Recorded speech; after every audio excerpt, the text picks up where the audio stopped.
And we'll call the meeting to order. Roll call, please. Sherry? Here. Doug? Here. John? Here. Karen? Here. Kathy? Here. And we've got tonight's agenda in front of us. Can we have a motion to approve the agenda?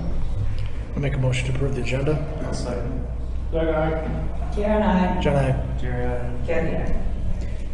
And consistent with our practice, we'll start and end the meeting with citizen comment regarding the items on the agenda. If anybody's here to speak with respect to items on the agenda, now would be a really good time to hear from you. If so, please just let us know who you are, where you're from, and what your interest is. Jenny Walters. Sure. 617 Missy Drive. I'm on for the damage claim regarding the sewer backup that we had on June 16th. At that time, we had filed a claim maybe a couple days later.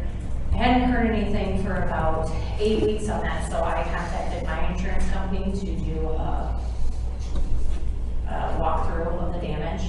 And I have received that report back from them. It's a little different than what we submitted. The total on that report is $12,936.24. And I have a copy of that if anybody would like to see it. What was the number? 12 what? $12,936.24. Has the city received that yet? Yes. Okay. Yep. I submitted that. So we're looking to be reimbursed for that amount then. So you're looking for the reimbursement of that same value? Yes.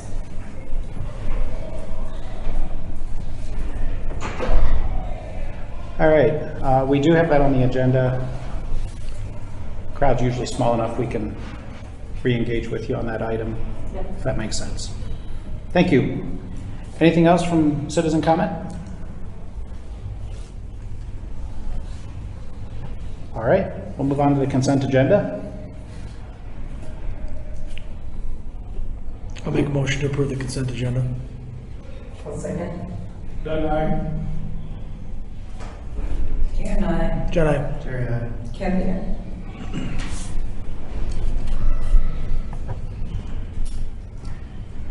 Next on the agenda, we've got the public hearing on a proposal to enter into a sewer revenue loan and disbursement agreement.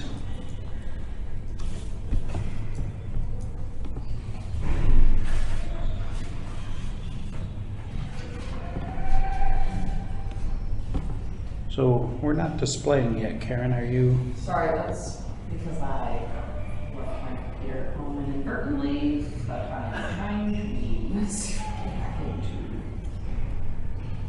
All right. So the council members have got copies of this and it is available online. But this is the public hearing pursuant to the disbursement agreement. And this is for which specific project? This is for the, is this SRF, Karen, or It's the SRF for the Highway 20 lift station. Okay. Oh, yeah. So this is the planning and design loan that we discussed. That is the 0% interest loan that the state offers just for the engineering work. So as we previously mentioned, this allows us to get that project ready to go, but we have 3 years until that loan has to be finalized. So the current financing plan now would include this project in the calendar year 22 or 21 bond. So we, as it stands now, we would pay the P&D portion off fairly quickly in the next 6 months. But if something terrible happens, another pandemic, another windstorm, what have you, we also have the option of to hold on the project or wait. So this is committing the council to the planning and design portion, but nothing, it's not committing to the construction at this point or construction. So consistent with code, we're having the public hearing. At this point, we'll call the public hearing open. And if there are any objections to this from the public, this would be the time to hear them.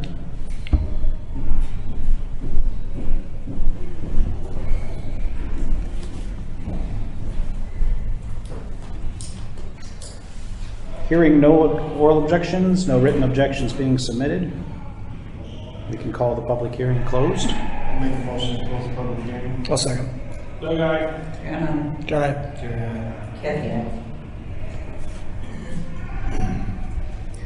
So with the public hearing done, the next action for us then would be to approve the resolution with respect to the same sewer revenue loan and disbursement agreement. I have a question first, if you don't mind. You bet, Karen. The fact that it says sewer revenue loan, can we use GO bonds or not? Oh, yeah. We can't use GO revenue. Well, you can use GO bonds to pay back utility work, which is exclusively what the city has done at this point. The issue is that the state, they still require the revenue, the money to pay back the GO bond to be provided by the sewer department. But not if it's a GO bond. Yes. Yes, we're doing that with stuff. Yeah, We're that's, doing that, but we didn't have to with the GO bond. no, with they are If going you take a to, revenue bond, it's definitely gotta come out of the revenue from Correct. the utility. Correct. If you get a GO bond, it doesn't definitely have to come out of the revenue from the utility. You don't have to charge the customer either. You are correct, but we have been, for the last few projects that we have done, it's coming out of the sewer revenue, or sewer fund and the water fund to pay down the GOs. That's what we've been doing. Yes. right, But using I- sewer money to pay for sewer project and using water money to pay for water project. But if we wanted to use other funds, we can do that with the GO bond. We can't do it with revenue bond. That's right. I guess I'm confused. I mean, it's, so you want to tax I them wanna make instead sure- of, you want to tax them for it I instead just of, want to make sure, well, it might be easier on the residents. You don't know what the next couple of years is going to do, and to tack this on top of the wastewater treatment plant, we might want other options rather than the utility bill. well, the reason you use sewer revenues to support sewer projects is because they're restricted for that use. We can't use sewer funds to put in a trail. We can use tax levy funds for that. So this is like we've talked about, this is considered good management, that each utility should be able to support itself. If you turn it upside down by operating it, not bringing enough revenue to operate it, that is what I would say would undercut. If we're using general fund money to then support the sewer utility, then that general fund money, which is not restricted, but you're right, can be used for any of those things, is then though not able to pay for the things that have no revenue source.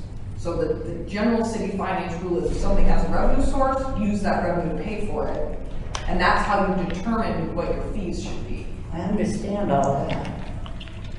But we're already charging the resident up through September 2021 for a $7.9 million project. Now you want to add another $4 million project, $3.5 million project on top of that. Do you realize what that's going to do? So that's a singular project. Like the wastewater plant, there's operation costs, it's an ongoing, it is a forever to be maintained project. So the lift station project is a GO bond project. Okay. Yeah, so we're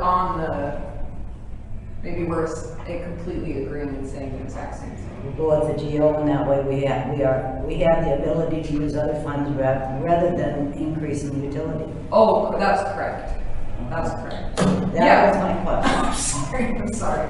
And we discussed that pretty thoroughly. The financial planner wanted to know that, as we're undergoing one big sewer plant project, and then we're looking at this potential other usage, so that had absolutely had to be considered in the I performance. thought that I had that, but I kept looking at the way it was referred to revenue loan. And Yeah, maybe well, that's- and that is, I would completely agree with you, is very unfortunate with the way the documentation is provided by the attorneys, and it is not usually in the language that we discuss it. So we aren't going to automatically raise sewage fees again after, we're just gonna do it. That's correct, because Usually. there are several things in the CIP that are identified for use in that, our next bond, which has been a couple of years, 17 was the last GEO bond. So, yeah, so there's a number of things identified, and this is just one of them. But really, a good chunk of that, or a portion of that, can be offset with TIF revenue. So that's that magic formula we're tweaking for that GEO bond, is to not have most of that hit that bottom debt service line on the tax certification. I thought I understood it, and then I just got looking at the word and I got nervous about it. Yeah, no, and I apologize. I misunderstood the question. I'm sorry. Thank you.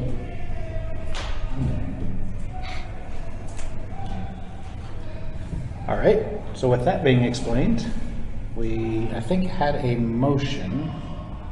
Did we? No, I'll make a motion.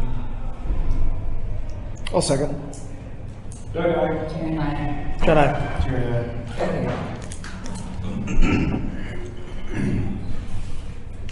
All right, next up were a number of items related to Public Works. The first one on the agenda here is the Cox Springs South plans. And this one could probably use a little bit of narrative. Yeah, so this is the project, if you'll recall, I think it was 2 meetings ago, Deb Burns had a question on if this was moving forward. So I know this has been in the works since before I started working here, so this is finally the plans and the specs. So this is formally a county project. We have a cost share for the footage of the road which we own, which would be the west half of a portion of it. They are working further south past city limits. So these are presented as informational, the county is reviewing them thoroughly, but obviously the county is pretty great to work with, so they are pretty hopeful that we can receive some advantageous bids with the economic environment being what it is,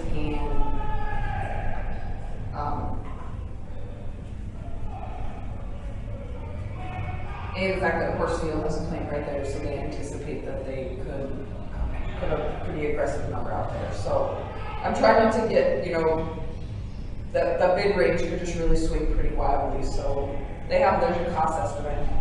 I'll keep working on that, I don't know. So once we know that final number, then that's when but this has been, we've known this is coming, so it's accounted for in the CIP. And it has been. And I think because is there a patch in that road right now? Is that correct? Or there's a chunk that's out of it? Gravel, yeah. There's a gravel section. It was lowered, that's the section part that was lowered. How did we become 26.76% responsible?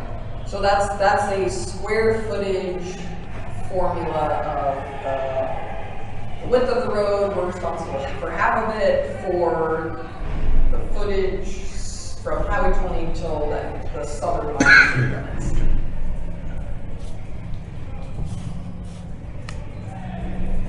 And they indicated there was a lot of horizontal and vertical site distance issues, so they're trying to peel things back. I've got from a couple tracks on.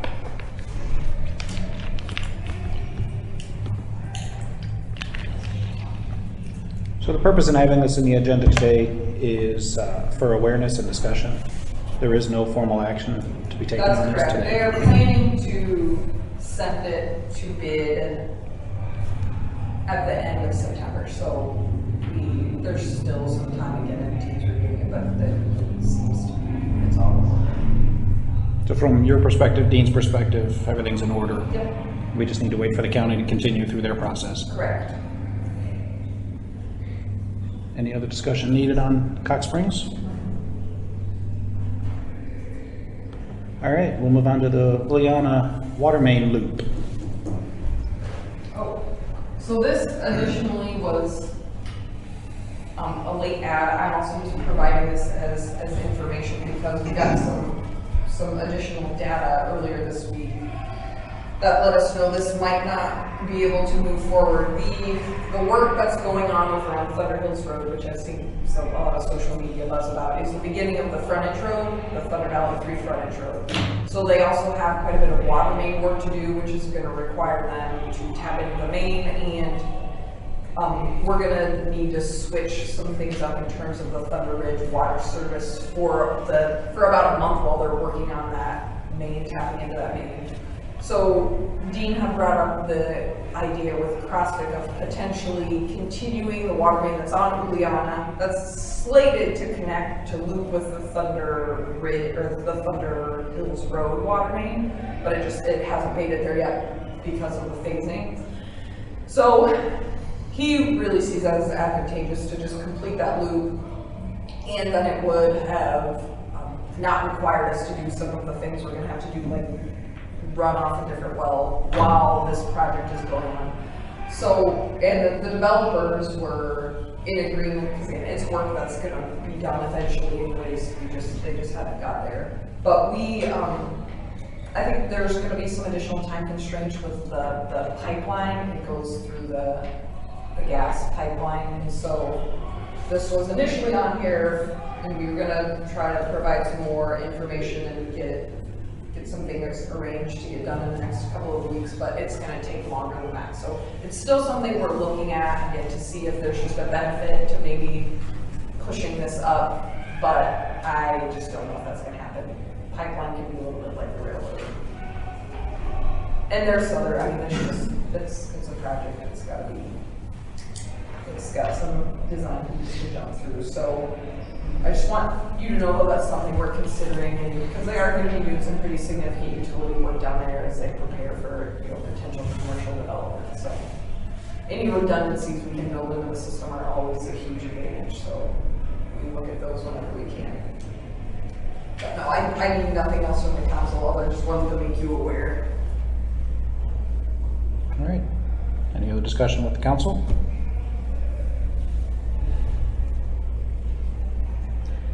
We will then move on to the Walters damage claim. So the document you referred to, Jenny, is that in the notes? It's the nationwide one. I don't believe that. I have a copy of it. There. I can try to find it and put it in there. I did just add today a letter I received from our insurance, and it says a copy was sent to you that they found the city not to be negligent or at fault. I know we discussed this at the work session. I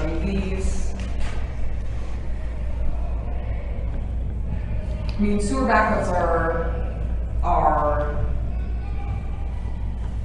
not good for anyone. The Code of Iowa's position is that the city can never guarantee that sewer will back up because we have no control of what is put into the sewer. In this instance, particularly I talked to Dean pretty extensively today. The actual blockage was near Vine. Lilac and Vine. Lilac and Vine by the manhole there. So, there was no break or pressure before any.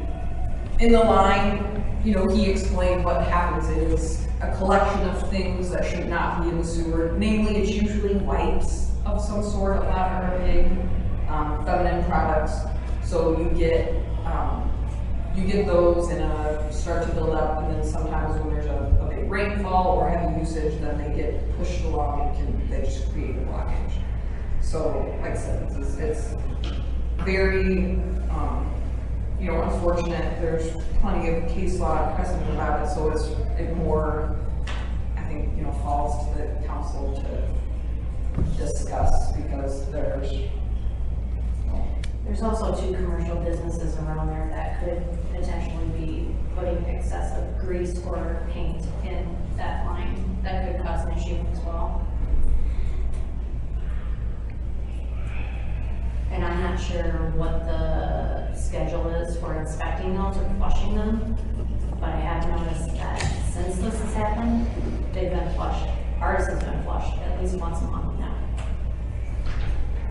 how does that, Nothing ever happened until they did that road construction up there, and they were digging and whatever else they were doing with all the machines up there, the same. how does that, there was no work being done on the sewer lines, though, is the issue. I mean, I There's a lot of understand. rock being pushed around. how does the It's not in flow, the sewer line, though. how does the flow work from the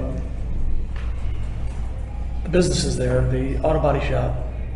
How does that, is that below or above? I was down there today, the meeting had a manhole off, and he was showing me not the same manhole, but there was one up, and there was 2 balls of stuff in there that looked like, disposable wipes, baby wipes, feminine products. I mean, it wasn't toilet paper, stuff that shouldn't be going in anyway.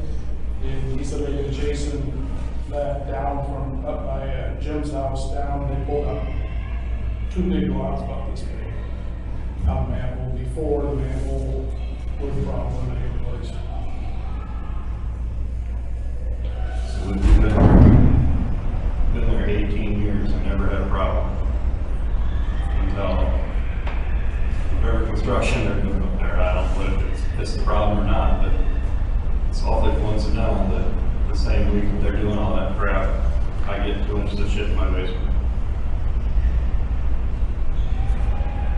What type of schedule are we on as far as, Yeah, I mean, they're not jetted, lines are jetted annually, certain chunks of line, not every line gets jetted annually. So I'm not sure you say flush once a month, that's not. Okay, so today. He's awfully concerned about it, 'cause he's been there 2 times Yeah, I since it's asked what they were happened. doing. To So they flush- weren't jetting. To flush whatever is They're flushing. hooking up to the hydrant and running water through. And I've never seen him there in 15 Through years the- doing that. the manhole? Twice in the Yes. last month. So he's worried about something going in there. Well, when I talked to Dean today, it wasn't because they was flushing it. He was pulling manholes because they was doing a locate. He said when they go, he tries to where he's doing locates at, whatever street it is, it doesn't matter. They try to pull manholes and then run water to flush no matter what. So if he was doing they do locate down, what street it is, but down from Bridge Street, and he bought the manhole there, found stuff, and said he went up by Jim and started flushing down. So there was blockage again. So There was blockage again. there was 2 ballsy stuff that, I mean, you can tell there was wipes, hand wipes, there was, like face mask in there, the paper ones. So, I mean, it wasn't rocks, it wasn't concrete, it wasn't dirt, it was, I'd say 90% of it was hand wipes. So they monitor the, businesses in the area, what, I guess I don't know. monitor their sewer discharge and all. Because there's a lot of businesses caused, which has been in the past. I think this businesses in charge of it. Right, how do you know? That's what I'm asking. How do you know?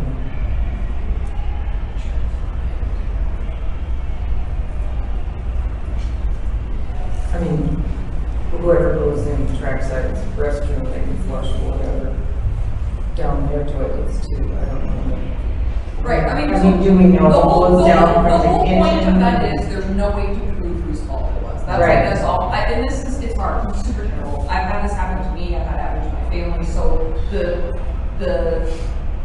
it's my job to represent the city, the taxpayers' legal position, so we need to find a spot where, we try to take care of residents and make sure this doesn't happen, but we also can't set the precedent that the taxpayers are financially responsible for this happening, because there's most oftentimes little to nothing the city can do to control it. So that's why these are tricky and hard, because there's just often no way to identify the culprit. Isn't there also something where it's within so many feet of your home that you're responsible? Yeah, on your own property, it's purely. Right, but isn't it so far from that property line that you're responsible, but beyond that, it's the city? Well, this would have been way beyond what we would be responsible for. Right. Yeah, your service lines, you're responsible from the main commissioners. Right, like there's a manhole, you know, out there directly, so it was way down. Are you the second from the left on this So either? you're right here, correct? Yeah. Number, No, down one. No. Down one. Yeah, we're the next one. number And the nine. one, the house below you didn't have anything? They don't have They any don't sewer. have They- any. They don't have any drain there. They don't have any basement? Otherwise they would have. Yeah, Dean said this took the backup because it's the lowest point without a pump. So the sewer must go down that? So these, it backed up from here this way, and these houses have pumps. So, and this is the lowest point. They have So, their- because this, it was this right here where the blockage was.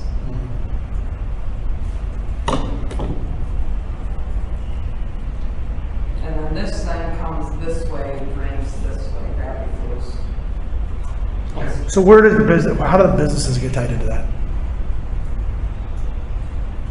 Let's see, so this would be Willis.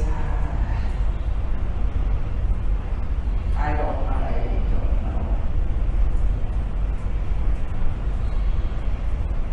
But again, this is, I mean, that's all information we can figure out, but again, it's really just gonna prolong the guessing game of, we have no information to say this is also the fault of the businesses either, so. I mean, I understand protecting the taxpayers from not having to pay, but at the same time, the taxpayers are the ones that caused the blockage. By flushing things down the toilet, they ain't supposed to. Did you guys put a back valve? We have now. I have not, I didn't know they did beforehand. Is, We didn't, yeah, this has been a learning experience. So I have a question. The difference between the 7,880 and the 1,293, that $5,000 plus, is that, can you break that out more? So it's just what our insurance company came up with. Yeah, a lot of it was cleaned up. Some of the items were estimated a little differently. I don't know, it's detailed in here. I didn't go through everything. And did your insurance company, they say they covered it? Yes, They did? You have flood insurance and that? yeah. Do you take The care other of one it? covered. Yeah, but yeah, we don't want the claim on Well, that's us, just- and we don't no, want, flood you know, insurance. the deductible worth it.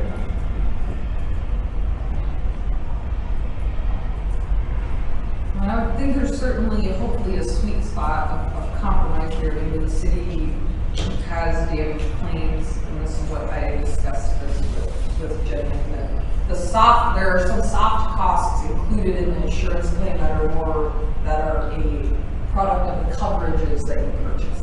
So those are not hard damages, I guess you can say. So that's where there is some of the differences coming in.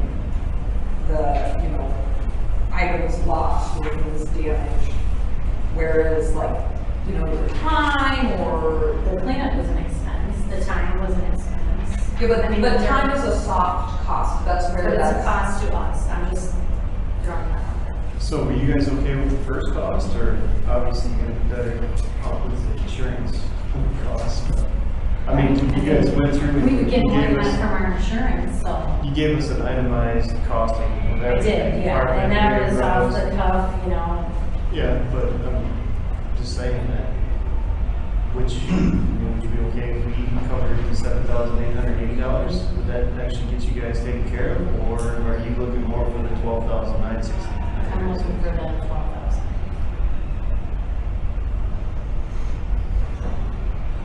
So then your insurance is, then you should submit your insurance.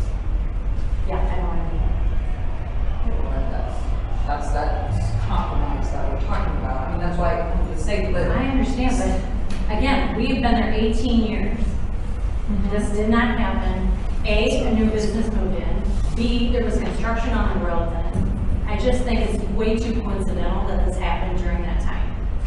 But do you understand, My there's no, there's no actual data though that can be used to, I mean, Willis has been there since I've been here.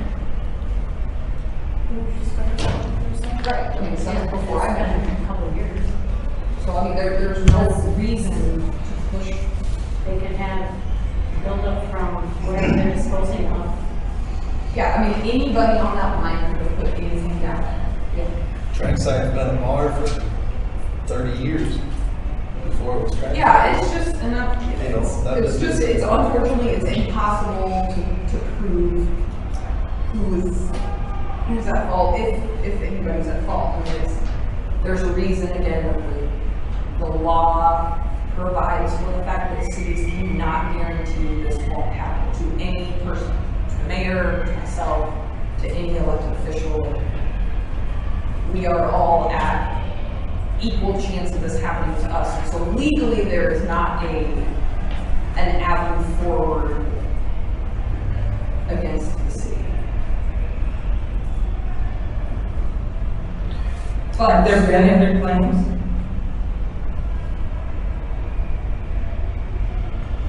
other issues against the city? Yeah. Well, since I've been here, I know there was I think we've had some backups.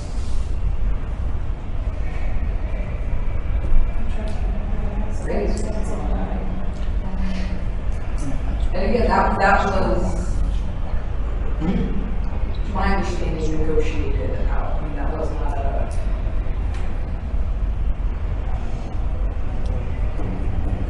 No, that's it. This is not going to council. This is probably the first time. And it sounds like it's one of the worst. I know there was another one down on Julissa, I don't know how long ago it was, but, that guy was told that because it was within so many feet of his property, that it was his responsibility. Is it is the line? So he might have Yes. a blockage. So that's probably it. Maybe it came from his house. We got blocked before it got to that main. Right. So then it was 100% his.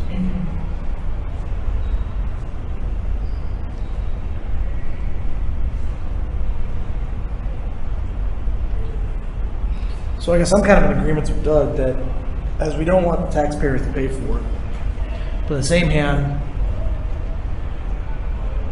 the taxpayers are probably the ones that, whether it be whoever, you know, whoever's at fault, are the people that are causing it. So one way or another, they're paying for it. Right.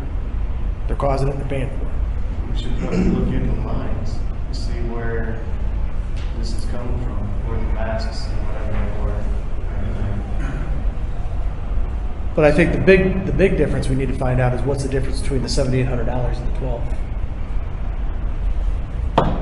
12.9 number is. 936, 36, 12, And we don't have any type of policy written.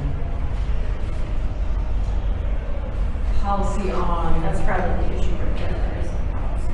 Just on what is our, Well, on We the turn it into, that's our policy. If we have a damage claim of any sort, the windshield gets hit, the ball diamonds gets turned into ICAP. ICAP makes this determination. It doesn't go to the council to make those determinations. Saying ICAP did not respond at all. Well, they have, I have to rule that it is not, I didn't. the letter I got is CC'd to you, so I'm not sure if that. Yeah, they did not receive it. is that- is- So when the- Yeah, can you print it out, So when Ray had a claim in, did it go right? yes, I don't know what.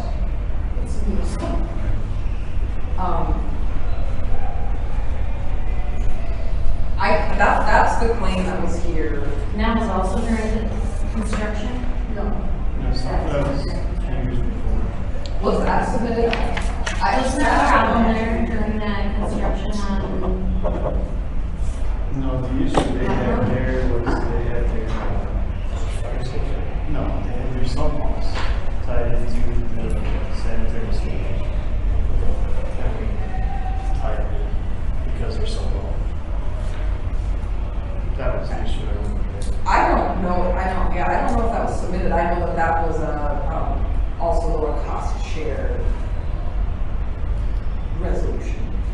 some pumps, the residents ended up paying for replacement of those. I think the claim they're talking about was a different one. Yeah, Karen and Jerry would probably know. Karen, Jerry, Karen would know better probably. It's either when they're doing the police station or when they're doing the drain project for, storm drain project, but I think it had something to do with the police station, but I don't know. Is it safe to say though that, I think, all the things I've ever looked through, there's not time or equipment or soft costs are never reimbursed. That's I know that. And what claims are we going on for that? So there was a basement backup, a sewer backup in a basement over on Tennyson. That was the cause was caused by a storm event and ionized leaking into the sewer line. But same, it still backs up the sewer. But I believe there was the same damage to their basement furnishings.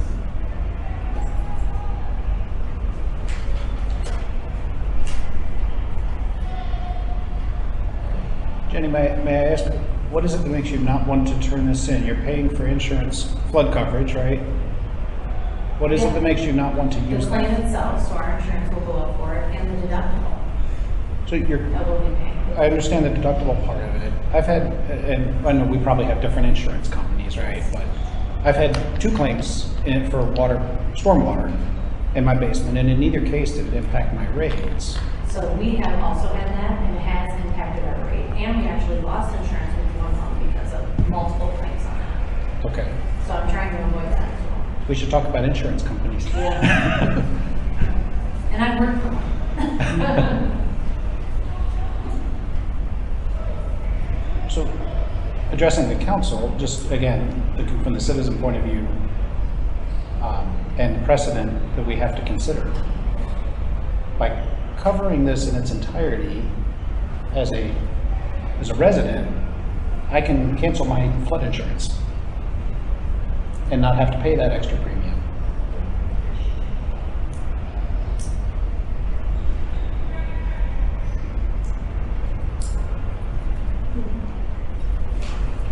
They've never come to the city. Kathy? I don't think this is a flood. Yeah, So the flood insurance covers backup, whether it be water or sewer. significantly different. There's no difference in water and sewer water. Either way, it's water in the basement and it's covered by the same policy. True.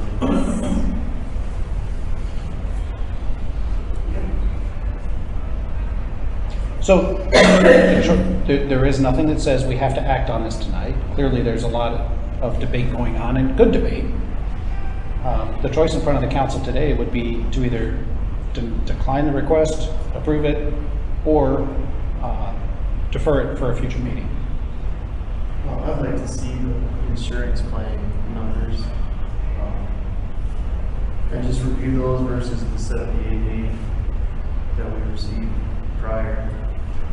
And see just, how they kind of stack up, what the differences are, soft numbers that he's talking about. You want my copy of that? Yeah. Well, no, she's gonna email it to us. Yeah, I can pull it right now.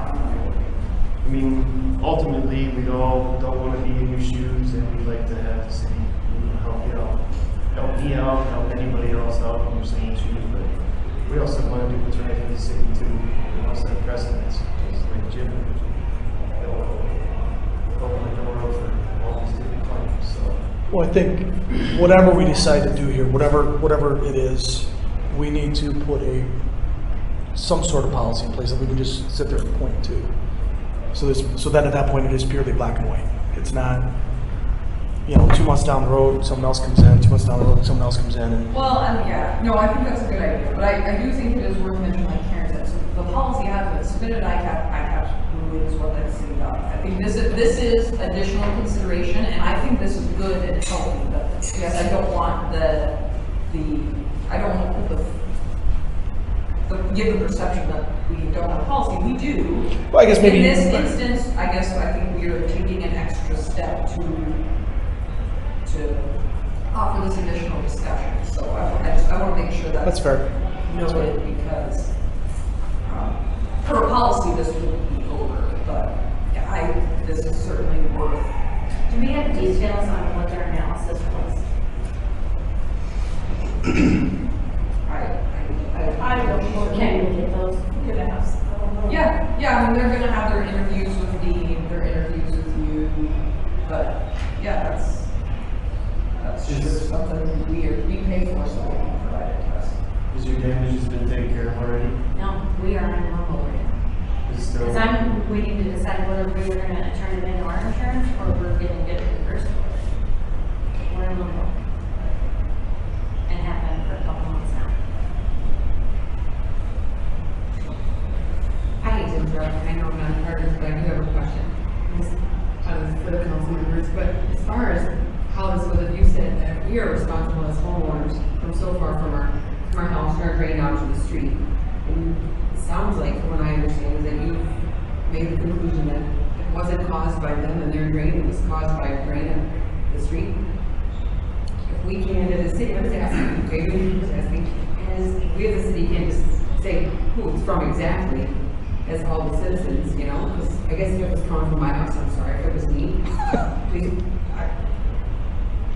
such white stuff, right? But if it was from my house, and you would tell that, I'd expect you to probably come see me personally, do you know what I mean? But we can't tell that, right? We can't tell where it's coming from, so is it everybody's, is it the citizens' responsibility to help, like, pay for it, because it wasn't their fault? But we don't know that it wasn't their fault. It could have been you, it could have been. That's where this just falls apart. The way we analyze everything, this is just, it's terrible because there's no way to say that it was them or it wasn't them. It could have been anybody on that line. It could have been your kid flushing a handful of G.I. Joes. I mean, there's just, it's so hard with infrastructure that's underground to determine what caused it. And then, I'm sorry, because I thought you pointed at the drain or where the blockage is at. Well, that's where the manhole is, but a clog can. We have travel two manholes in our yard, and the clog was up the Yeah, the road line and then goes down through the the manhole, road. so then it just travels and it's just a matter of where it can get hung up, which is why it's, again, a really just unfortunate, yucky thing for everybody.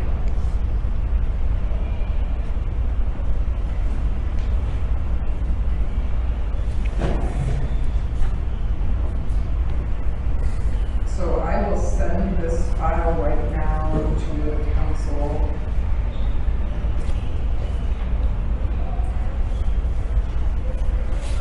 But we can, I mean, I will say, Jenny was great to work with. ICAP was not very responsive at certain points, so I poked and prodded them, and they've been very patient. So if I get this to you, I would definitely advocate for them for the month of try to get the resolution as soon as we can. Is there a time date on that insurance quote claim? Or anything? What do you mean? Is there any time sensitive stuff from your insurance company? I mean, make a decision by a Yeah, next date? is it Typically 30 not. 30 days? Typically No, not. I mean, they've already sent us a check, I'm just holding on to it because and they have their process of, subrogating it also. That's why I wanted to know the details of the analysis, because if they have to go through their process to fight it as well, I just kind of want to know what the difference is between them. And so, John, you probably know about, what does that process look like from an insurance standpoint? As far as subrogation? Yeah. Basically, if, whatever, we can't come to terms, you decide we're gonna go to the insurance route, the insurance company then would basically come after us. Whether they come after our insurance company with their attorneys or whatever, or come directly to us, see if we want to pay it. But with the fact that we've got this declination letter from our insurance company, that looks like it's going to get messy if they go that route. I mean, because our insurance company is saying we're not responsible.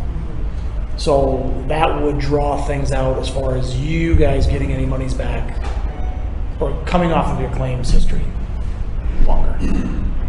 Because does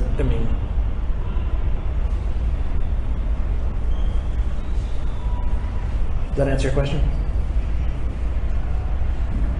Yeah, I'm interested, I would be interested to know what the odds are with the statute backing that the city has, how incentivized they would be to try to. Well, typically, I mean, to be honest, with a $12,000 claim, a lot of insurance companies aren't going to subrogate it. I mean, by the time they get an attorney involved, they're going to take a $12,000 claim and turn it into a $20,000 claim in a heartbeat. So they probably won't even try, in my experience. What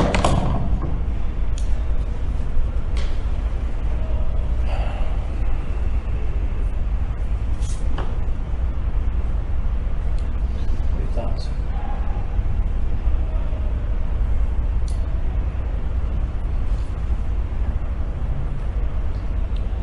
So again, our choice here is approve, deny, or defer.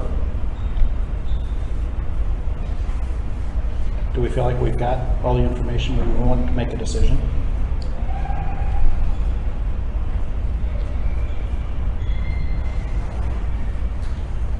I would like to see the difference between the two. I'd like to see their insurance quote.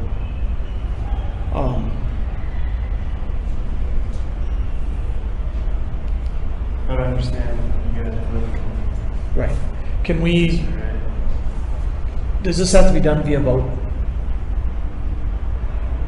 If it's gonna exceed $10,000, Yeah, it exceeds Whitney's spending authority, so it is a council matter. if it does not, it will not.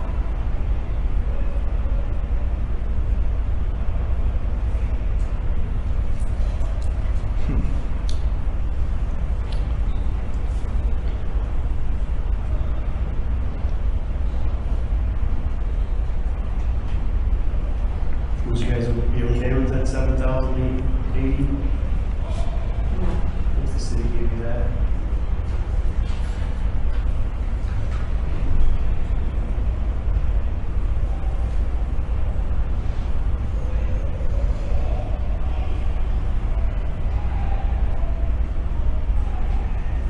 So I just want to be clear, the only acceptable solution to you is the total insurance number.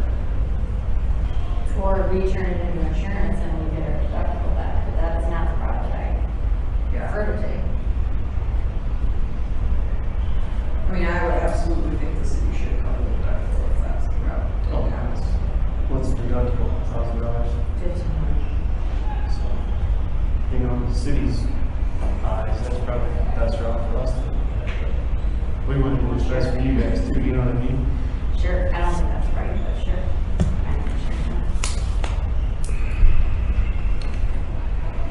What are your thoughts? Based motions, I mean, I think we need to make a poll, because it's in our line. But the other side of me is, how old is the carpet, the covers and stuff downstairs? And I'm not no insurance person at all, I hate insurance companies, but So do I. but the way I look at it is, you got usage out of that stuff for how many years? My daughter did- Depreciation is in there. Well, I haven't seen that. I'm just going off what was sent, that you guys sent us. And with that in mind, you know, my daughter actually, 2005, Impala, they ain't gonna pay for a new car for me. They're gonna pay what the value of that was, and then if you wanna go above and beyond that.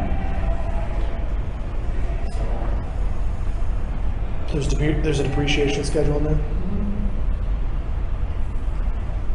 And so I fall back on John and Jerry. I don't think I can make a decision without reading that policy. At the same time, I know it stinks for you guys who are still dealing with it, but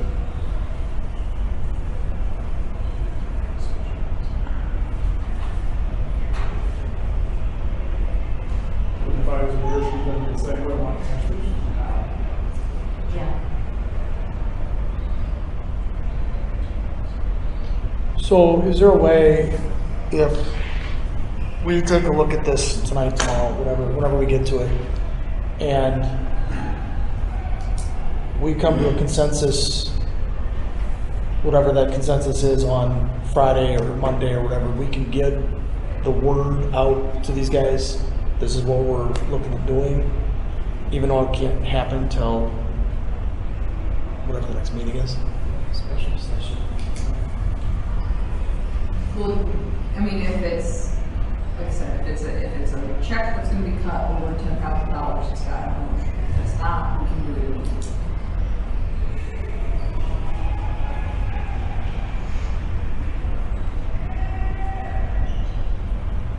So then, I mean, we all want to take a look at that and see what the differences are, right?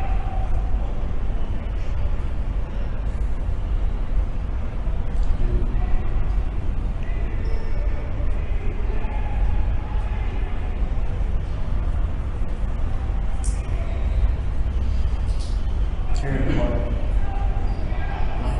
are your thoughts?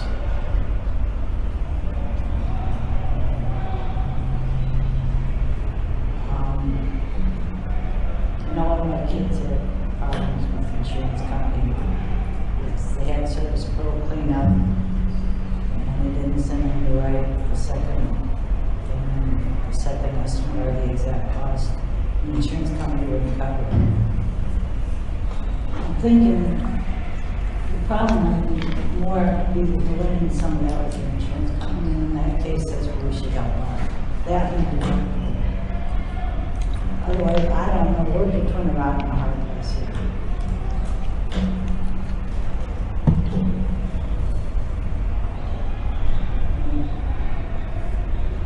I do believe you're convinced that it had something to do with the construction. And I don't know what we could do to make a change in mind, and I don't know. So I know that either way, you would be unhappy if the city doesn't take responsibility. On the other hand, the city takes responsibility. We're going to have more in the door for finance. I don't believe that. And hopefully this doesn't happen too often. Because we have decent infrastructure, so the fact that this, happened like that, I think we should look into what's going on in the line. I would have believed at the time that it happened that it was proper construction. The dean says not, so I don't know which way to go. It's concerning me if there's still time blockage in the line after this. And again, now 18 years later. He's been there more than. Yeah. In the last 2 months, he's been there 18 years. But I think if you go to any city, ever since March ends, we got all this stuff going on. People just don't think and do, right? Blue towels down the drain. Yeah, we know there's been a lot of the wipes, a lot of the antibacterial wipes. That's gotta be a lot of ways. So, Well, it's that they're super easy to get caught on stuff. It's that it just makes it bad combination. Yeah, I mean, this quote's very detailed, so you guys should probably all have it on your iPads now. Not that you need to look at it now, but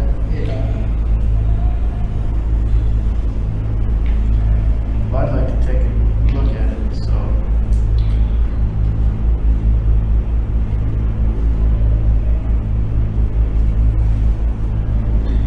Get the table for the next meeting, or look at it now?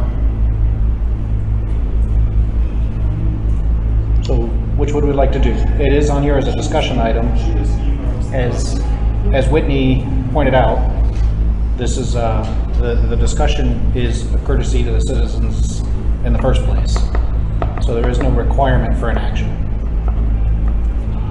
But we do have other items on the agenda as well tonight. So what's the council preference here? Can we make a decision on how we want to proceed?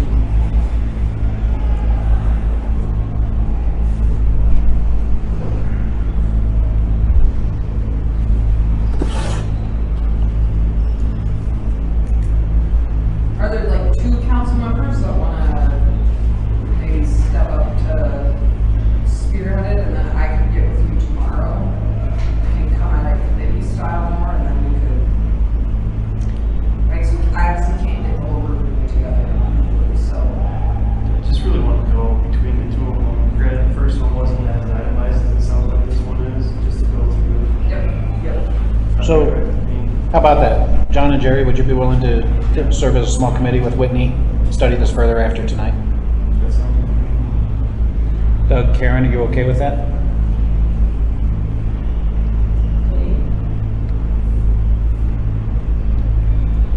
Well, and after I get with them, then I can get with everybody else then individually. Did you send that? Okay. Yeah. Oh, asking to your work. Okay. That's what I'll get working on tomorrow.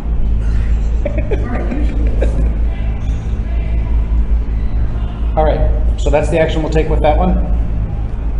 Yep. And then we will move on. Anything else that you two want to offer at this point? All right, thanks for the good discussion on that. Next item on here is the Royal Oak sidewalks, Vine, Missy, stormwater discussion. Might as well keep the map up. This particular item came up. Who provides the narrative for this one? Whitney? I know Kathy and I had talked about, this is a discussion item. I did discuss the Vine Cities. I talked about this with Dean pretty in depth today. So I don't know if you want to share what the concerns should with you and I don't know what Dean said, I just know that. Was it in this house right here, correct? Lindsay has, no curb and gutter in the front, and she's got an open, driveway cut on the side. So all of the Royal Oak stuff, drainage, storm drainage is coming down to her backyard. I'm sorry, which one? Where it says Beckman, that's right. Okay. Yeah. Is that the Vine Street and then, Missy, So Missy has curb and gutter, how about, what is it? fine. No, going up there. Lilac. Lilac, so they don't have curb and gutter there, correct? Right. So this would be essentially another Brady Street project. So what's the, She's got like a river in the backyard. And when they plow snow in the winter, they pile it all up at the end of Missy Drive on her property. So, Because they can't go down to the tracks. I don't know why they do that, but they pile it all up. they do it to the right side of Missy? As we're looking at it, Yeah. like right there? Yeah. Within their street easement, I'm sure. I wonder if there's vehicles parked at the end. Kind of like that. Somewhere. So you wanna talk about putting curb and gutter in there? Is So that- that's what she's wondering about on Vine Street, if she could at least get a curb and gutter, deflect all that from coming right through the yard. I think that'd be a project just like we did for Brady, to have to go and get planned and bid. I mean, I think when she was talking to Dean, she was wondering why, if they were doing the other, and if they were doing Deerwood coming around the corner, why they just didn't continue and finish that street, while they were right there, that's what she was, that's what brought up the discussion started. That's gotta be about one of the last ones we don't have curb and gutter on, That's isn't it? gotta be close. Right. Yeah. Tennis Lane. So the curb and gutter ends right at that curb going on to Lilac. So it's Right. the curve. Just past that driveway in the upper left hand. Right, yep. How about coming on to Vine? Is there anything on Vine at all? No, No. it's like it was, So, but it was the has- old original town. That house and lot have been there and in that condition for some time. Has something changed recently that's causing this to come to the surface? No, she was putting up with this previously, I don't know how long she's lived there, but when she saw them doing the work up above, her question was then, why didn't you complete this? If, it's one of the last parts of town. Right there at the, was it Vine Street? Right, street north, right Makes there is sense. where Dean was at today with that manhole that says it needs to be replaced, because it's deteriorating. And that's the one at the bottoms, that's just to have a swell versus a channel. Where if it's a channel, then a lot of the stuff that's in the sewer would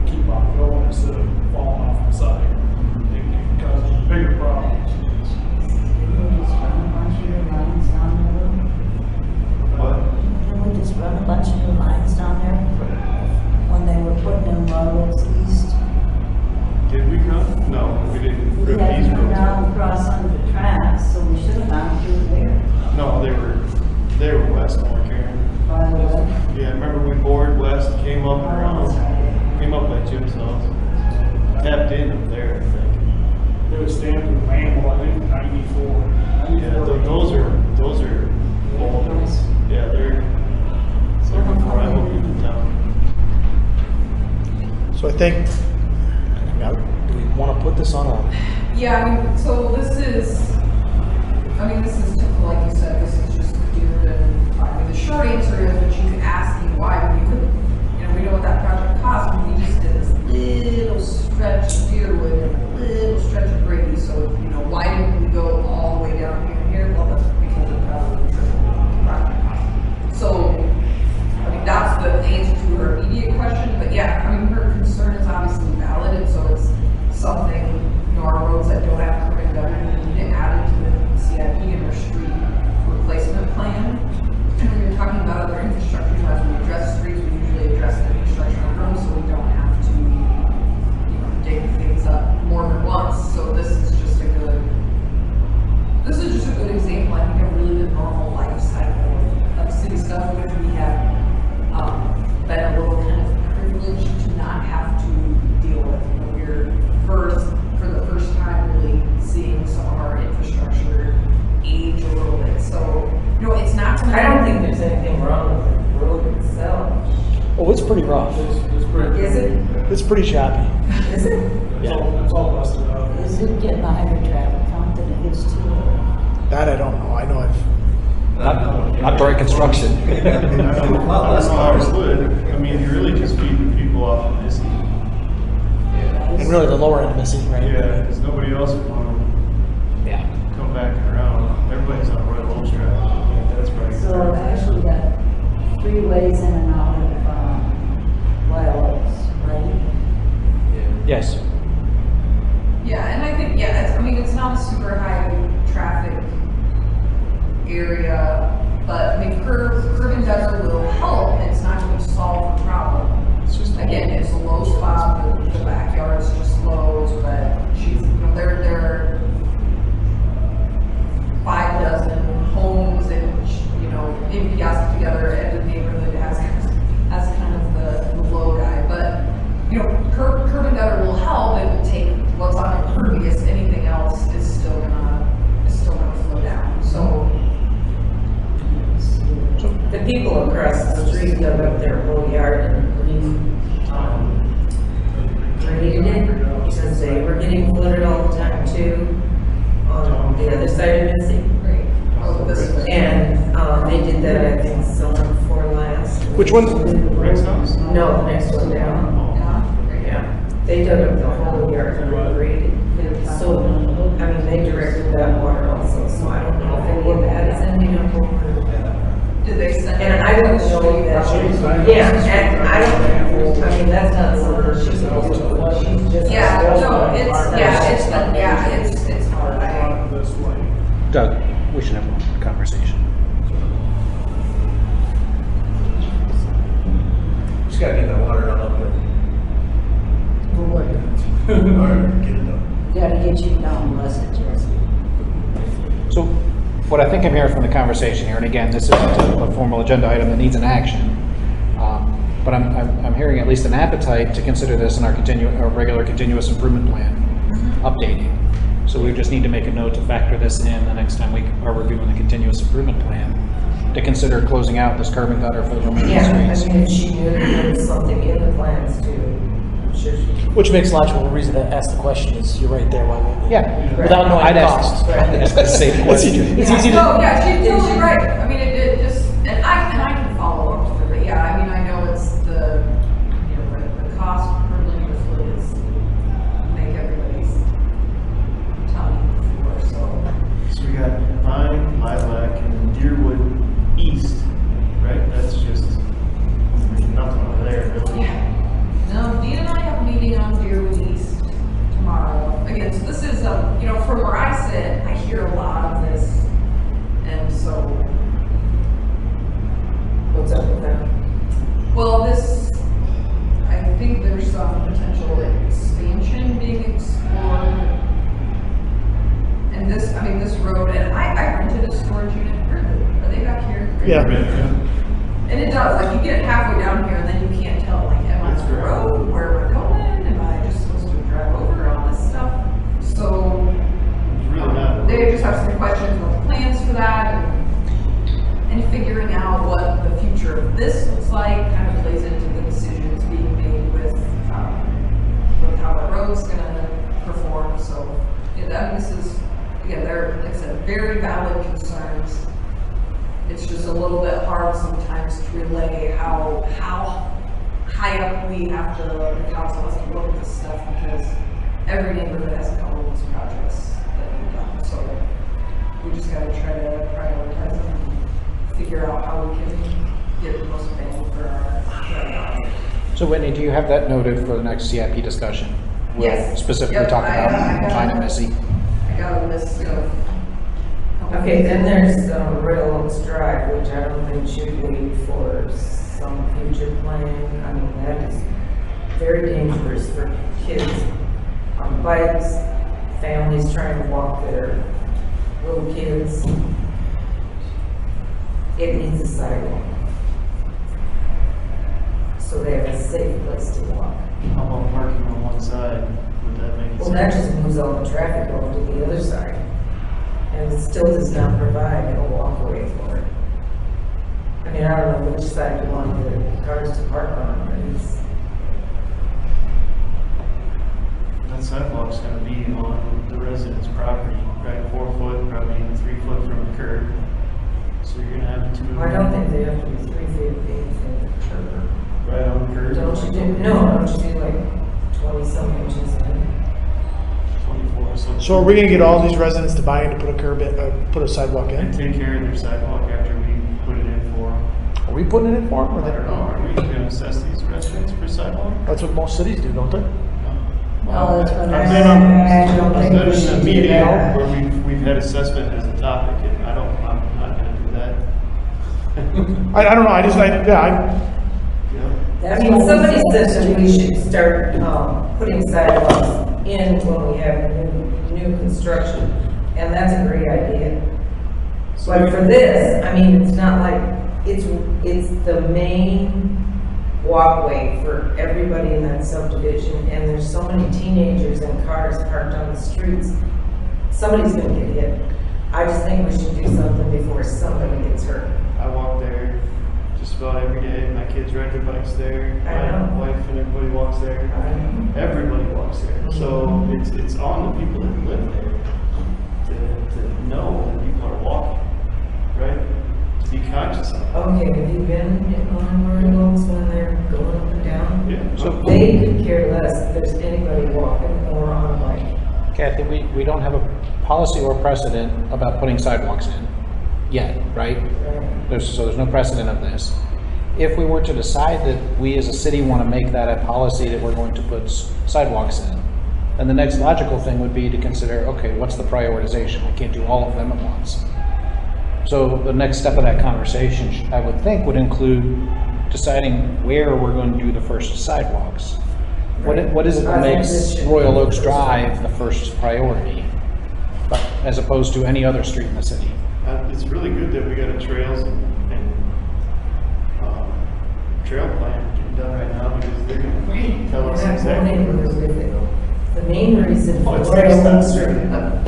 How many years, Jim? Okay, so So Royal Oaks Drive is like the main entrance and exit for that subdivision. If you're over in the Ginger Ridge subdivision, you're coming towards Birds Road is your main direct, there's a sidewalk there. There's not a sidewalk there. There's a sidewalk on Birds Road. On Birds Road, I think on Ginger. I mean, those are all like side streets that come towards. There's a sidewalk on Thunder Valley too, we made sure that got put in with the new construction, remember when they came? On Juliana. On Juliana. what That has to have a sidewalk because it's the main. what is the objective of this discussion tonight?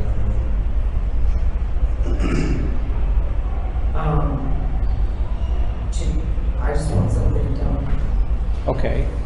And are you expecting that to be done by a council motion, or are you looking for that to be incorporated in some other planning activity?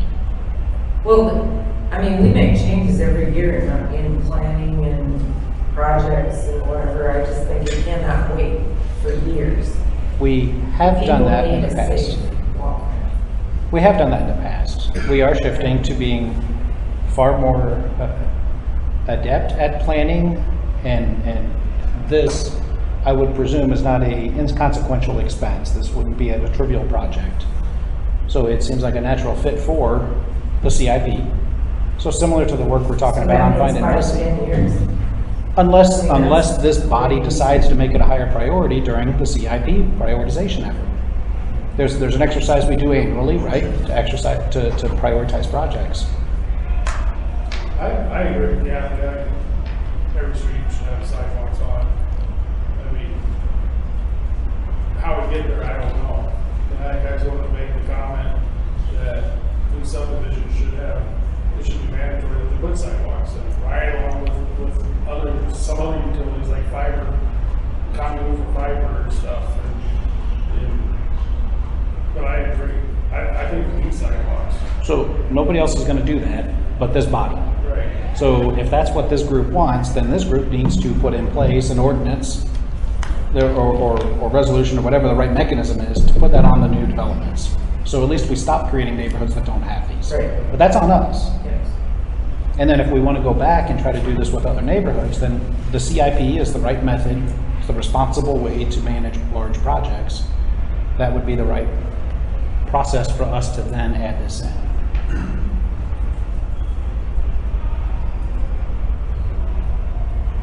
Because when the sidewalks come, the property of the owner of the house that it sits on, right? Correct? Say that again? The sidewalk would come the property of the house.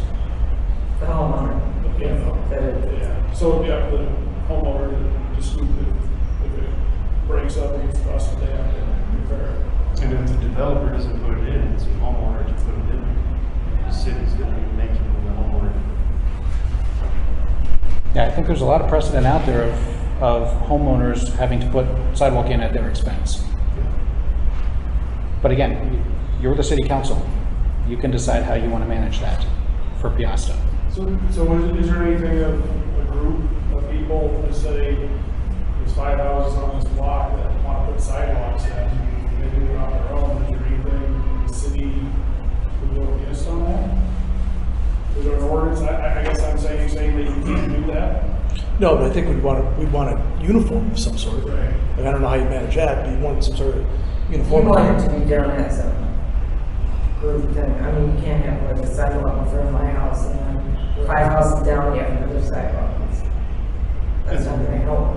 Placement of the sidewalk. No, but if they're willing to do it at their expense, I would certainly think that's something the city would want to harness. In the previous community I was in, we had a sidewalk installation and replacement reimbursement program. So essentially the city had a standing policy and program that reimbursed for 1/2 of the cost of sidewalk installation or replacement.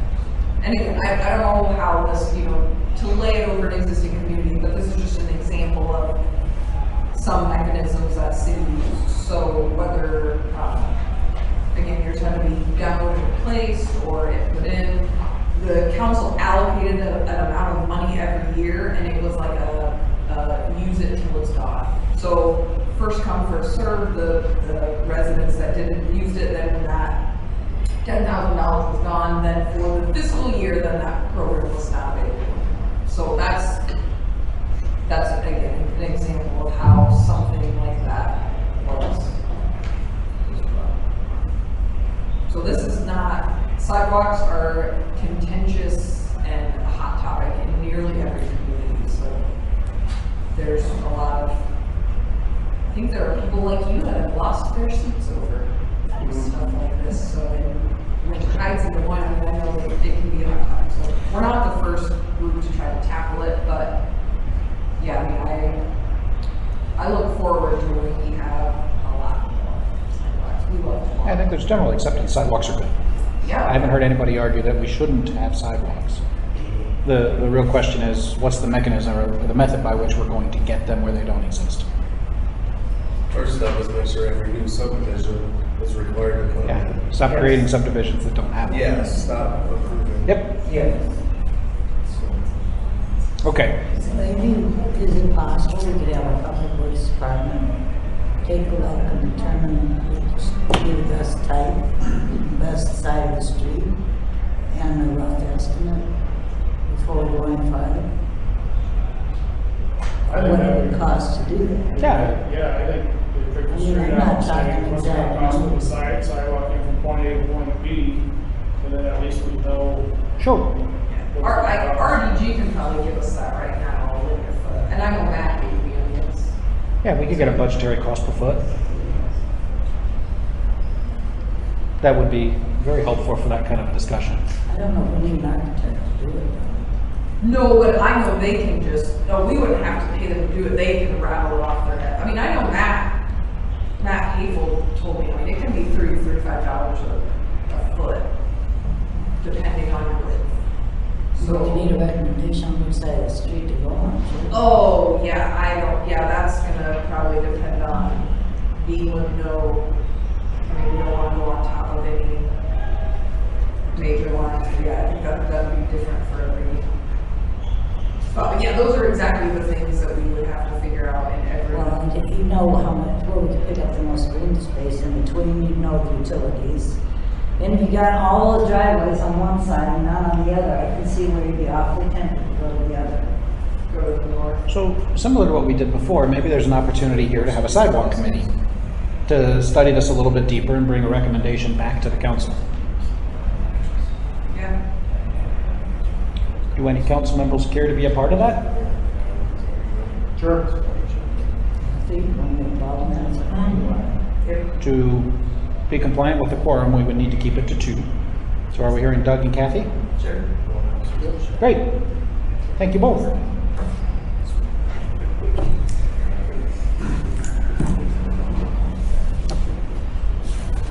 Start a new initiative. This is wonderful. All right. So I'm going to move along from Public Works to Administration. We've got the Safe Routes to School project. Chief Comer, did you have a narrative on what that is? Or is that with Basically, Whitney's been covering this even before I got here. This has been over a year process. She put a lot of work into it. But basically, what they're looking for is on Burns Road and Cox Springs, is putting in speed signs right by the schools. So there'd be 2 in front of Westview, or excuse me, Cal Elementary, and then there'd be 3 over by C. So there'd be 2 on Cox Springs and 1 on Burns going east. Where these speed signs would be. It's just going to be a great benefit to public safety. So, when you get anything to add on that? No, only that this has. It's been a long process going between DOT and I'm grant. comfortably familiar with the DOT now, so this is funded with largely, maybe 2/3 with grant dollars, probably. I mean, when the original estimate went in, the grant was gonna cover all of it, that was in 2015, 16. So anyways, it's still great value for the city, but the council needs to award the contract to Beechler Electric, and then we will have the mayor execute it and get their signatures, and then that can be provided to the DOT for their final approval, and then they can begin the project. It'll be, I mean, very short turnaround, but they're, 4 of the signs are the radar signs, so it should get some attention. I know Chief Comer had my kids were pretty thrilled to see him nail a couple bad guys, how they viewed it on the first day of school. That was active. Residents don't speed in the school zones. So. Good. That's what the rules are there for. I'll make a motion to award $149,000 for 6. I'll second. So, Karen, John, I. Jared, Kevin,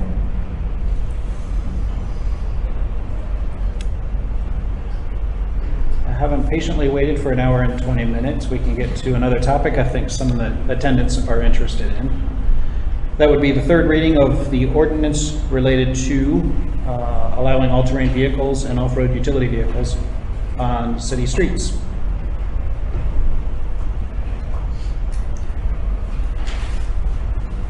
So I think the procedure here is we need to, this is a public hearing, right? No, it's Karen? not. Oh, okay. Just a approval of the third reading and adoption of the ordinance. I make a motion to adopt the third reading of the ordinance with ATV, UTV, in the city of Gloucester. I'll second. Doug, aye. Karen Lo, John, I. Jerry, aye. Kathy Kane. Who seconded that? Was that you, Jerry? That was me. Okay, thank you. And so that motion passed with 3 ayes and 2 nays. Did I hear that correctly? Karen, you were a nay? Okay. And then the next item on there is the adoption of the ordinance itself. I'll make a motion for the adoption of the ordinance. Second that. Doug, aye. Karen Lo, John, I. Jerry, aye. Kathy Kane. The motion carries with 3 ayes.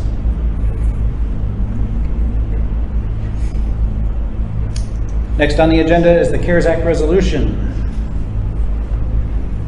Here we're looking at a resolution as part of the process for requesting reimbursement from the state of Iowa, right, Whitney? Yes, so the governor recently opened up a $125 million from CARES Act funding that they received from the federal government to be allocated to local governments for reimbursing expenses. So we are, first of all, looking at finishing or getting the technology we need so that we can do virtual meetings if we have to, or if members of the council, or team, or staff, that you're actually able to log in, hear what's going on, and converse with the people that are here. So those costs will be fully reimbursable by this, in addition to a percentage of public safety funds from the pandemic, the start of the pandemic, which they're stating is March 1st until now. So a percentage of those are able to be reimbursed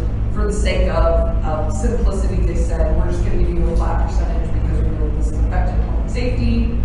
And so we will be submitting for some of that also. Each community has a cap. So ours is right over $44,000. That's our max for reimbursement. And every city has a max.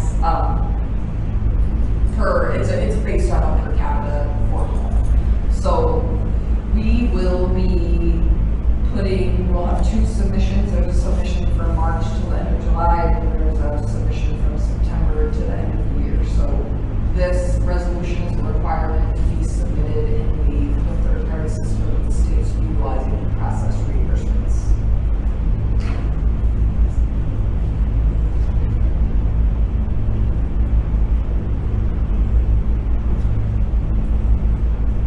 So this will require a motion and a vote. I'll make a motion approving the resolution calling for expense reimbursement. I'll second. Doug, aye. Karen Lo, John, I. Jerry, aye. Kathy Kane.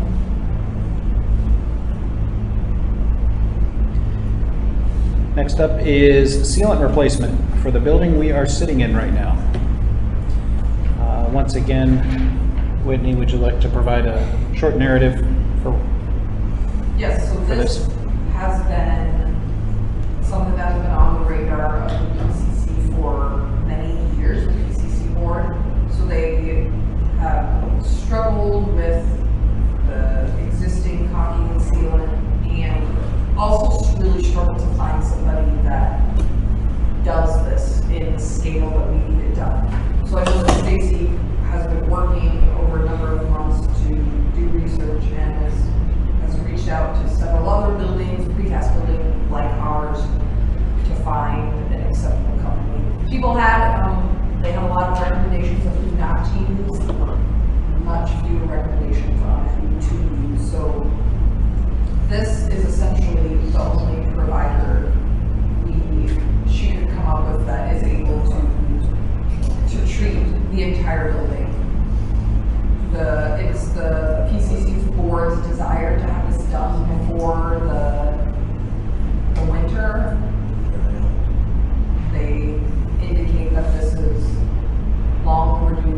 I know just from a tangible perspective, we do take a lot of water at different times, raining, snow.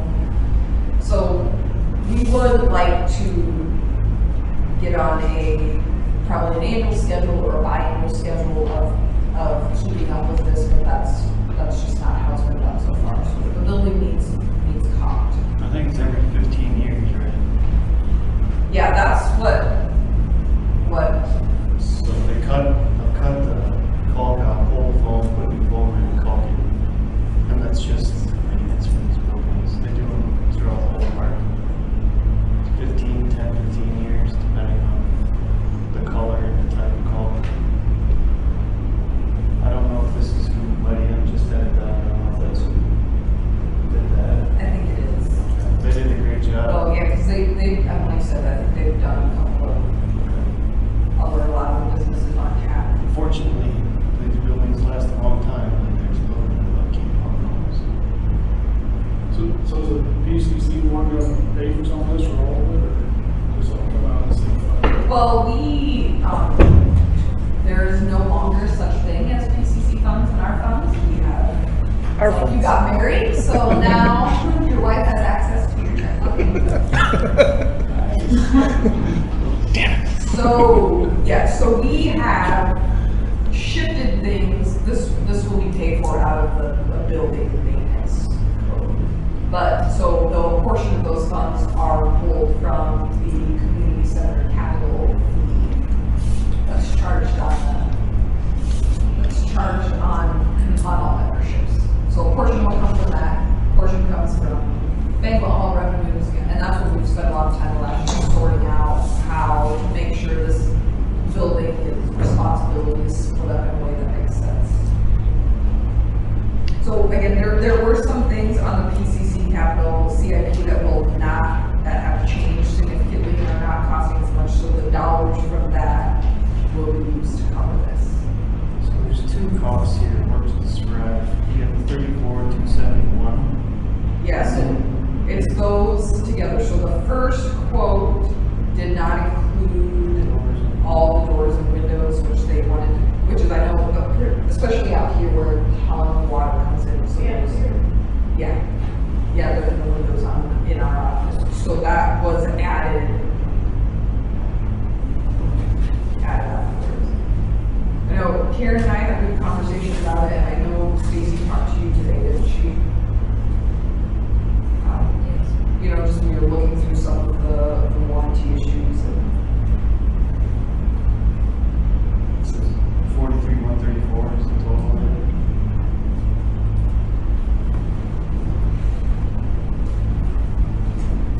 This definitely qualifies as a not exciting or fun but necessary expenditure. Feels like we've had a lot of those.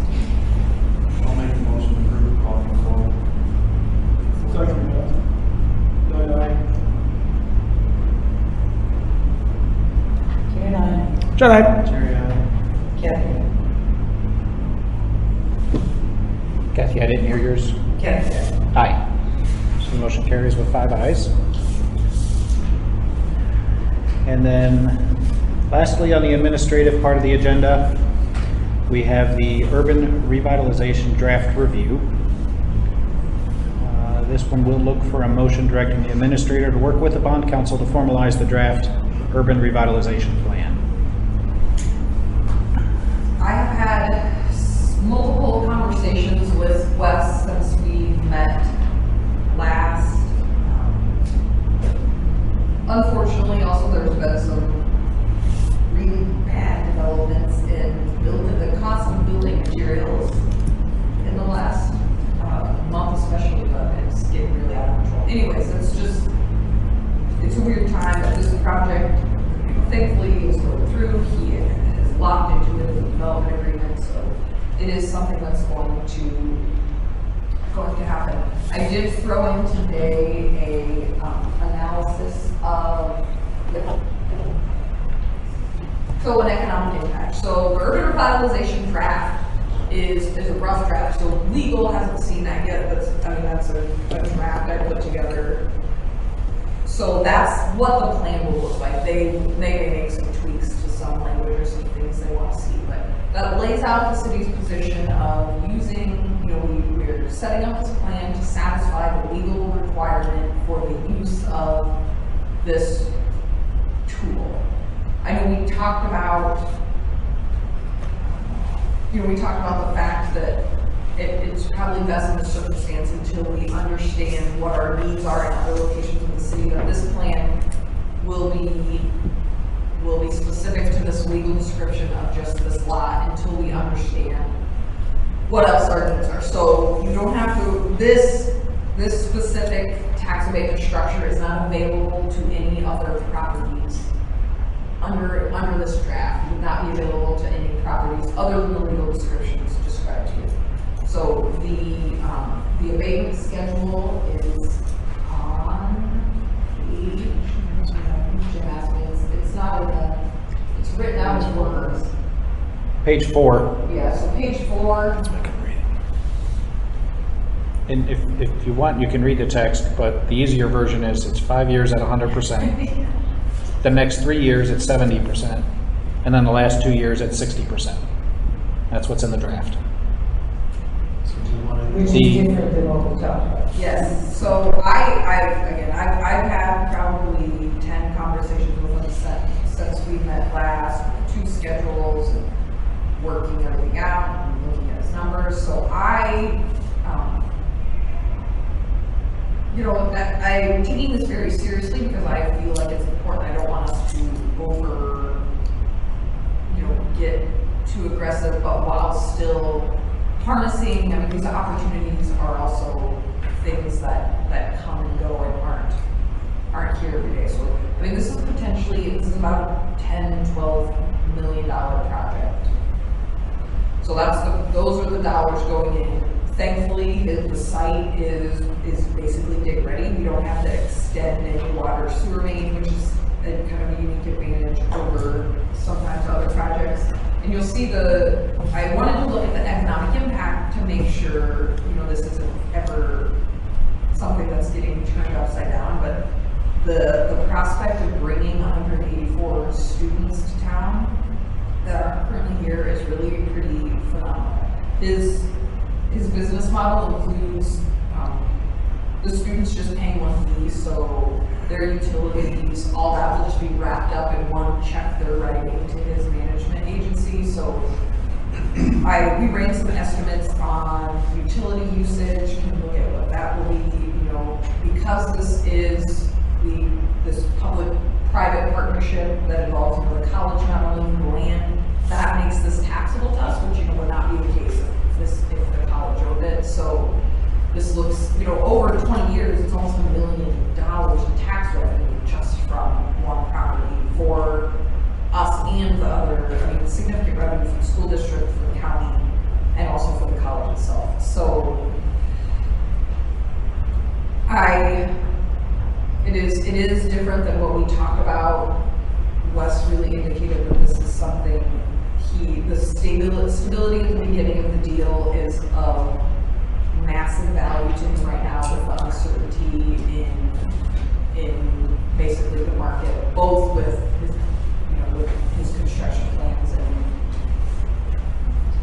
he's really, this thing came to life long before the pandemic hit, but he's ready to break ground as soon as students are thaws in spring. Hopefully it never freezes. Because it was 90 before, right? The front-loaded one was 90. Yeah, so we were, I have struggled to determine how best to look at it. Do we look at the average? Do we need dollars right away? And then the previous council and Yasta have done a really good job, so we're in a good financial spot. So if we are able to provide him a benefit that really gives us a bigger end grain bang, then I think we're in a position that we can do that. Not all communities could if they were starving for tax dollars, but that's not necessarily our case right now. So I think that allows the community, allows us to incentivize it. He put up a smaller building in Manchester. I think I had showed you, they gave him, this is not as much as Manchester gave it. That was important to me that this deal isn't quite as sweet as that one, but, or, you know, I mean, and it's not specific to them. Any other community, I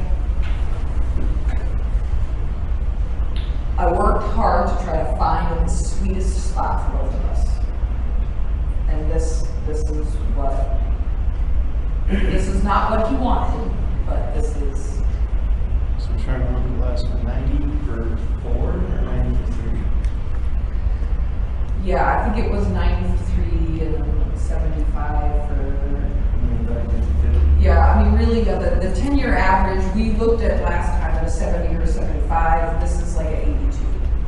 So it's 5-7% more over the course of the 10 years.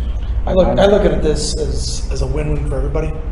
I mean, this is a great project for us. I think I've used great project, right location with the right developer. I mean, this is a developer that hopefully we can get some long-term relationship with. And I think it's a win-win for everybody. And I feel it's a big benefit to the community. I mean, those economic development stats, I mean, the tax dollars and the utilities, I mean, those are pretty basic. But even the tax, that doesn't assume, you know, I can't assume his project appreciating, which will definitely happen. So those are certainly on the low end. The statistic I found from Iowa State says that, you know, college kids spend about $1,160 per month. But that includes rent. I consider that to be very low. So, I can tell you that for having a kid in college for 2 weeks. Yeah. That's low. so that $25 million number, I mean, I feel like that sounds kind of ridiculous, but that's not. If anything, that's low. So those are dollars that we are going to work hard. You know, they have a bowling alley, they have an outlet for entertainment, they have, you know, a grocery store. I think we're going to be able to capture most of those dollars. You know, so that's not a pie in the sky number. Those are dollars that are not currently being spent here that are going to be spent here. So I think it's also worth keeping in mind that this is further deepening the infrastructure, the installed capacity, the installed capital at NICC. And the relationship between the city and NIC has been nothing but great for decades. There's a great symbiotic relationship there. So the more installed capacity we have on that campus, the more there's going to be continued investment in that campus in other ways, both physical plant and programs, some of which will likely involve the city even more.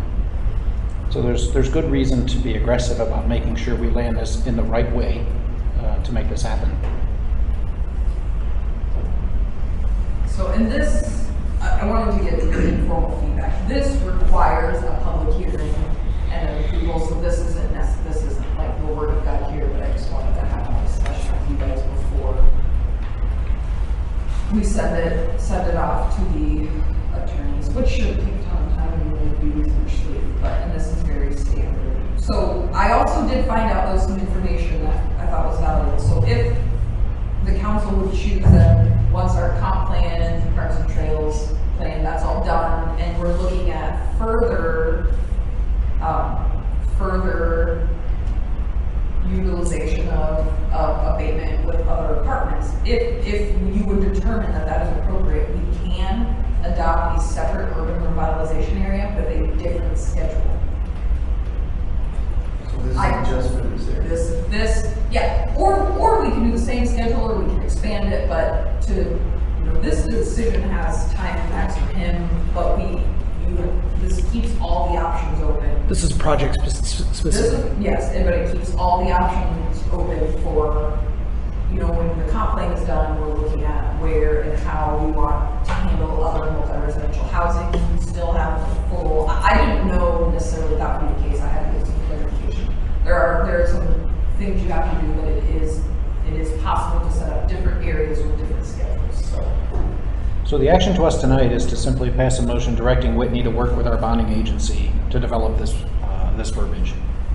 Make a motion for administrator work with bond council to finalize the draft plan, urban.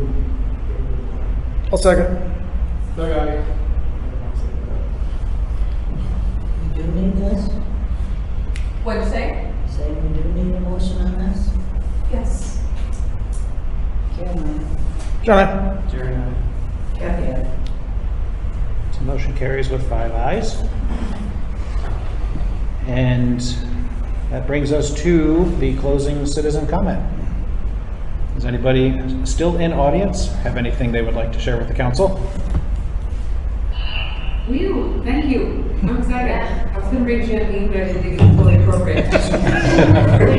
Maybe you all want to go for buying, you can come to my house, so I don't know if you know what it's up after 6 p.m. on the weekend. No, I mean, I would like to thank you guys for being so engaged and very respectful. This is a good process and why politics works sometimes in some places. Not in Washington DC, but here. Yeah, no, it's been enjoyable. We do need to get signage ordered. We want to do that. And I know they're actually anticipating some delays in signage. I guess the windstorm.